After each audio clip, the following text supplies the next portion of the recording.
Você sabia que o nosso corpo pode manifestar alguma doença e os olhos ser um dos primeiros sintomas a aparecer aquela doença? Eu sou Thiago César, eu sou médico oftalmologista aqui em Belo Horizonte e eu vou conversar com você 5 condições do nosso corpo que podem interferir nos nossos olhos.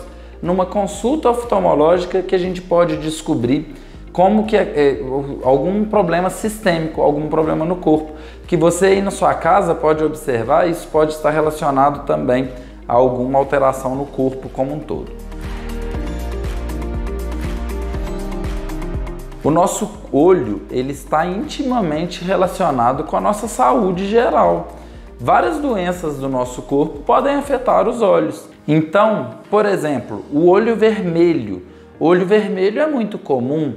O olho vermelho pode ser um cisco que caiu, um cansaço, uma noite mal dormida, mas também pode ser alergias do nosso corpo que estão acometendo o sistema ocular, e também pode ser coisas mais específicas, como por exemplo doenças reumatológicas, doenças infecciosas do nosso corpo que podem ter acometimento ocular com a manifestação com o olho vermelho, como por exemplo artrite reumatoide, lúpus eritematoso, doenças reumáticas de maneira geral, doenças infecciosas como toxoplasmose, sarampo, um monte de doenças. Então o olho vermelho, ele pode ser uma janela, uma análise de um problema sistêmico no nosso corpo. A segunda manifestação que a gente pode observar é o olho amarelo, é o olho ictérico. A pessoa está com a icterícia, com o olho amarelado, e isso pode ser um primeiro sinal. Então a gente observa aquele olho amarelo, pode ser um acometimento de várias situações no nosso corpo. Normalmente as doenças hepáticas, as doenças do fígado, podem alterar a quantidade de bilirrubina no nosso corpo. E isso pode manifestar um dos primeiros locais, antes de amarelar a nossa pele, principalmente as pessoas que têm a pele mais escura, com maior pigmentação, é o acometimento ocular. Então, o olho amarelado pode ser uma doença hepática, pode ser uma hepatite viral, uma hepatite medicamentosa, como medicamentos comuns, medicamentos que são vendidos na farmácia sem receita médica, como por exemplo um paracetamol, anti-inflamatórios, várias medicações que são muito amplamente usadas, podem acometer nosso fígado e elevar a bilirrubina, aparecer o olho amarelo. Álcool em excesso, cirrose hepática, então vários acometimentos oculares, vários acometimentos do nosso fígado e nosso sistema podem alterar a cor do nosso olho para o olho amarelo. Tem que ficar atento nesse tipo de situação.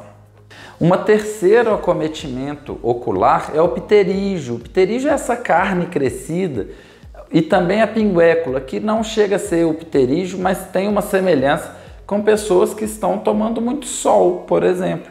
Então o sol em excesso, ele pode gerar o pterígio, ele pode gerar a pinguécula, e isso daí é uma manifestação ocular de excesso de, por exemplo, de radiação sistêmica.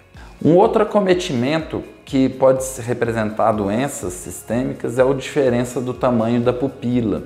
Isso você já deve ter visto em algum filme de emergência médica ou já participou de alguma situação em algum pronto-socorro. Um dos principais sinais que o médico generalista, o médico de emergência, o médico no hospital vai analisar num CTI, num acidente, é uma das primeiras análises que o médico faz é a pupila, é o exame da pupila. A nossa pupila, ela tem uma importância gigantesca. Ela tem a função de regular a quantidade de luz que entra no nosso olho, por exemplo, em situações de fuga, em situações de muito estresse, como por exemplo um animal correndo atrás de você, ou se você tem que fugir de uma situação desastrosa, que você tem que jogar toda a sua energia, a pupila fica grandona, ela fica de tamanho aumentado. De noite a nossa pupila aumenta. Em situações de mais tranquilidade, que você está mais relaxado ali, pós um almoço, descansando, a nossa pupila reduz de tamanho. Em situações de ambiente de muita luminosidade.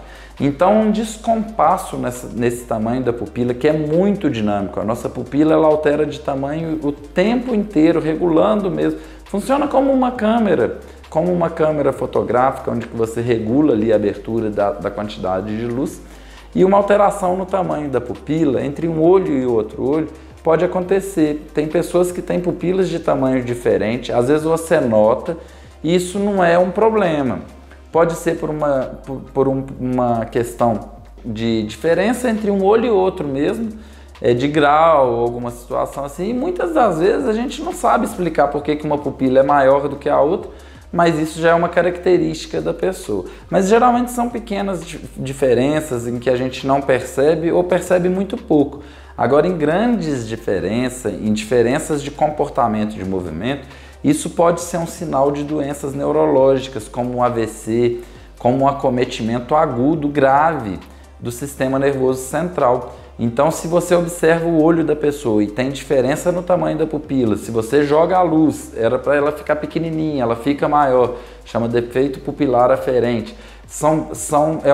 É um sinal marcador forte de algum problema ocular, de algum problema cerebral. Isso é uma emergência médica, isso é um sinal sistêmico que pode manifestar no olho. As pessoas, às vezes você chega perto de alguma pessoa que tem um anel branco aqui na córnea, em volta da córnea, um anel branquinho em volta. Isso é perceptível. Isso também pode ser em decorrência de um acometimento sistêmico. Então, pessoas jovens, abaixo dos 40 anos, com dislipidemia, com colesterol muito alto, triglicérides muito alto, pode ter um acúmulo desses lipídios na borda da nossa córnea, em volta, e formar um anel branco, que é perceptível, que você chega e percebe. Então, um anel branco deve ser investigado.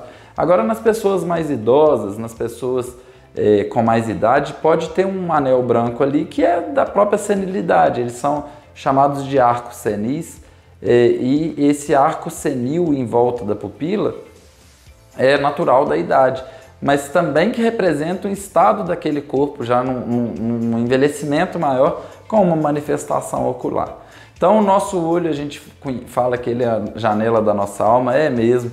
O nosso olho está completamente integrado com os sistemas do nosso corpo, e qualquer manifestação, qualquer alteração ocular, seja essas 5 que eu trouxe aqui para você, ou alguma alteração, aquele olho não vai bem, é claro, a gente deve procurar um serviço de saúde, procurar um médico, de preferência o oftalmologista, porque nós somos treinados a direcionar no sistema que está alterado e buscar orientar você um especialista em uma situação ou em outra situação para te ajudar a descobrir que algo vai errado. Então, uma alteração no nosso olho sempre deve ser levada em consideração, deve ser sempre valorizada. Se você tem algum amigo, conhece alguém que tem alguma alteração dessas 5 que eu citei, encaminhe esse vídeo para a pessoa. Às vezes ela não está nem tendo atenção que pode ser alguma coisa sistêmica, que você pode ajudar ela com esse encaminhamento. E se você nota alguma coisa diferente no seu olho, deixa aqui no comentário, eu vou gostar de aprender com você. Quando sempre que eu posso, eu vou responder você, e eu vou gostar de interagir, de saber o que está acontecendo com você também. Eu espero revê-los em breve, eu espero revê-las em breve num novo vídeo aqui no meu canal. Um abraço e até a próxima, pessoal!